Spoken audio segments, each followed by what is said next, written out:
আমার কৃষ্ণ আজকে এমন একটি জায়গায় গান করতে এসেছি, রাধা কৃষ্ণের গান শ্মশান। যে শ্মশানে দৈনন্দিন নিত্য নিত্য শ্মশানে মানুষ পোড়ায়, মরা পোড়ায়। বাবা আমি নদিয়া, আমার মধ্যেও কিন্তু মরা পোড়ানো হয়, আমার মধ্যেও কিন্তু শ্মশান আছে, আমার মধ্যে সেই শ্মশানেও দৈনন্দিন নিত্য নিত্য মানুষ পুড়ে মরছে। ওটা হচ্ছে বাহ্যিক জগৎ, এটা হচ্ছে ভিতর জগৎ। বাবা লক্ষ্য করে দেখবেন আমার মায়েরা, আজকে কৃষ্ণের ছবি যেখানে সেখানে যুগল মিলন। আমরা দেখি কৃষ্ণের ছোটবেলার ছবি বেশি, ওই যে দেখা যায় কৃষ্ণের ছোটবেলায় যত কাহিনী করছে, বা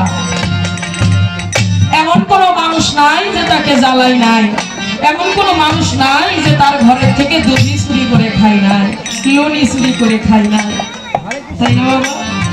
দিনের মধ্যে মনে হয় হাজার হাজার বার মা যশোদার কাছে নালিশ আসতো, বিচার আসতো, সন্তানের বিচার।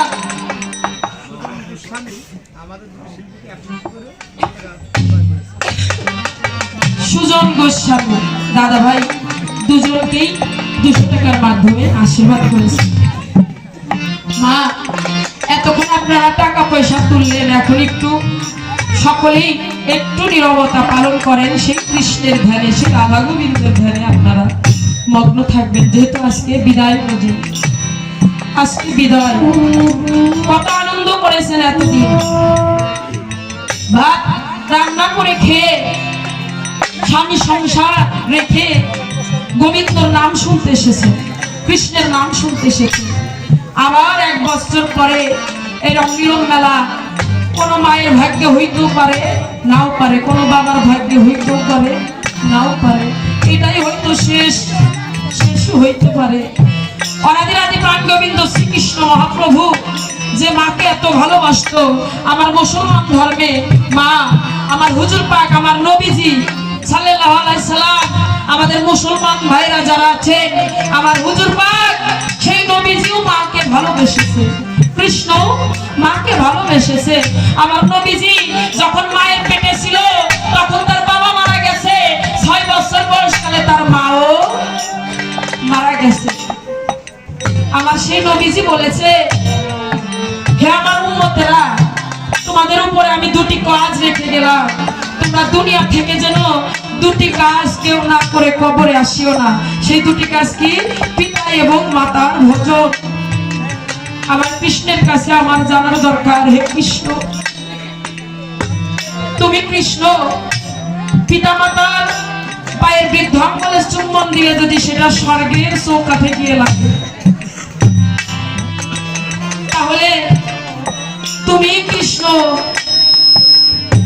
মাকে ফাঁকি দিয়ে মার কাছ থেকে চলে গিয়ে রক্ষিণীকে বিয়ে করে তুমি অনেক দিন মাকে ভুলে কাটিয়েছো।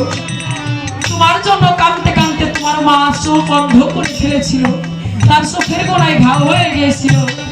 মাকে সাজা দিলে, মা বাবাকে কষ্ট দিলে, যদি সে নরকে ঠাই হয়, তুমি তো কৃষ্ণ হয়ে ভুল করছো, তোমার কি সাই হবে, তোমার কি গতি হবে? সেখান থেকে তোমারও একটা গতি হয়েছিল, কি করে তোমার এই মাপ, এই সাজাটা মাপ হয়েছিল, সেখান থেকে তুমি একটু কথা বলবা। ও মায়েরা, একটা বাবা মাই বুঝে সন্তানকে লালন পালন করতে কতটা কষ্ট। বাবা সে রিক্সা চালিয়ে হোক আর অন্যের জমিতে কামলা খেতে হোক, যেমনি হোক না কেন, সে চায় আমার সন্তান যেন সুশিক্ষায় শিক্ষিত হয়। মানুষের তো মানুষ হোক, একজন রিক্সা চালিয়ে খায়, তার 2টি সন্তান। বাবা এই যে পূজার সময় আসে, 2টা সন্তান দৌড়ে গিয়ে বাবার কাছে গিয়ে বলে, ও বাবা, সকলের পূজার জামা কাপড় কিনা হয়ে গেছে, আমাদের কিনে দিবা না? বাবা কথা কয় না, রিক্সা চালিয়ে আইছে, গায়ে জ্বর, পরের দিন ঘরে ঘুমাইতে যায়, পরের দিন ভোরবেলা রিক্সা নিয়ে বাহির হয়ে যায়। সারাদিন রিক্সা চালিয়ে যা কামাই করছে, বাড়িতে আসছে, স্ত্রীকে নিয়ে মার্কেটে গেছে, সকলের জন্য মার্কেট করছে। নিজের জন্য 100 টাকাও বাঁচে নাই যে একটা পাঞ্জাবি একটা ধুতি কিনে উনি মাকে দর্শন করতে যাবে। সকলের জন্য মার্কেট করে স্ত্রীকে রিক্সায় চড়াইয়া বাবা বিশ্ব রোড পাড়ি দিতে গেছে। এমন সময় পিছন থেকে একটা ট্রাক এসে রিক্সাটারে ধাক্কা মারছে। ধাক্কা মারার সাথে সাথে দুজনের ট্রাকের তলায় চেহারাটা এমন বিকল করে দিয়ে গেছে, কার বাড়ির লাশ চিনারও উপায় নাই। খোঁজাখুঁজি করতে করতে ঈদের পূজার বিসর্জন হবে মার, এমন সকালবেলায় এসে লাশ দুইটা উঠানে রাখে। বাবা, যে বাড়িতে পিতা মাতার লাশ উঠানে পড়ে থাকে সেই সন্তানের কেউ মারে না। বাবা মা লাশ হয়ে পড়ে আছে উঠানে তুলসী তলায়। দুইটা সন্তান ঘরের ভিতর থেকে দৌড়ে এসে বলে, ও মা। বড় ছেলে বলে, ও বাবা, আমি আর কোনোদিন পোশাক চাইব না নতুন, শুধু একটিবার কথা কও। ছোট ছেলের বয়স 5 বছর, বুঝে না। মায়ের মাথা করে বৈশা কয়, ও মা, মা তুমি তো কোনোদিন আমার ছাড়া ঘুমাও নাই,